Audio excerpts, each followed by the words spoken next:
உலகம் முழுவதுமே குறவர்களாக இருந்து இடையர்களாக மாறி பள்ளர்களாக ஆனவர்கள் தான் எல்லா மனிதர்களும்.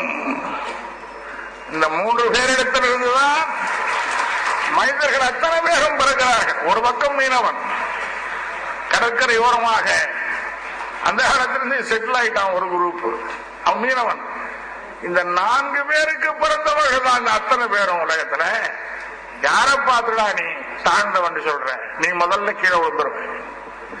உங்க மூதாதை இந்த 3ல ஒருத்தன் தான், அங்கிருந்தா வர்ற நீ. ஆக தாழ்ந்த குலம்னு சொல்லுகிற குலம் தான் உண்மையிலேயே மிக உயர்ந்த குலம் இந்த உலகத்துல. ஏன்னா அவன் தான் ஆதி குலமாக, அவன் தான் ஆட்சிக்கு வந்தான்.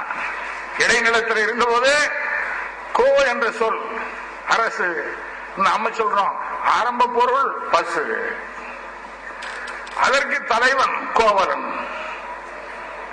அதற்கு தலைவனே கோபாலன் கோவலன் அழைத்தான். அதுக்கு பிறகு கோனை அழைச்சான். அப்புறம் கோன் சொன்னான்.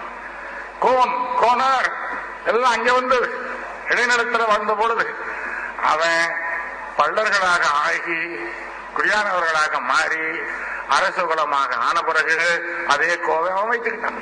கோ அரசன் சொல்ல வச்சிருக்கான். அவங்க தான் நாடகர்களை உருவாக்கினவர்கள். எதுக்கும் ப்ரூஃபே தேவையில்லை. ஏன்னா நகரம் என்பதிலிருந்து நாகரிகம் வந்தது.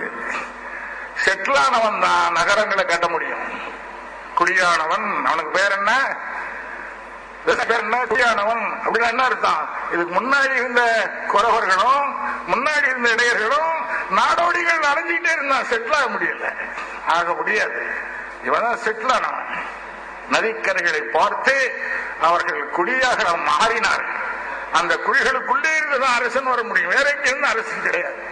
ஆகவே அரசு குலத்தை நாங்கள் சேர்ந்தவர்கள் என்று நீங்கள் தனி ஆதாரங்களை காட்ட வேண்டிய அவசியம் இல்லை.